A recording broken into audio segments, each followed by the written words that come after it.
প্রতি মঙ্গলবার আমি কিভাবে হনুমানজির পুজো করি সেটা আমি দেখাই। গামছায় গঙ্গা জল দিয়ে অবরু দিয়ে লাল চন্দন দিয়ে রাখলাম। আচমন করে দেহ শুদ্ধি করে আমি ফটোতে গামছা দিয়ে মুখ মুছিয়ে দিলাম। মেটে সিঁদুর দিয়ে আমি টিপ পরিয়ে দিলাম। তোমাদের দেখাবো বলে আমি টুলের পর আলাদাভাবে পুজো করে দেখাচ্ছি। ফুল বেলপাতায় গঙ্গা জল ছিটিয়ে আমি লাল চন্দন দিয়ে ফুল শুদ্ধি করে নিলাম।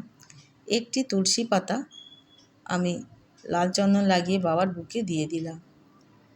নিবেদনে আমি ফুল দিয়ে দিলাম। জলে সবসময় কর্পূর দিয়ে আমি পুজো দিই। এবার বাবার ফটোতে আমি মালা পরিয়ে দিলাম। 3টে বেলপাতা 3টে ফুল বাবার চরণে দিলাম।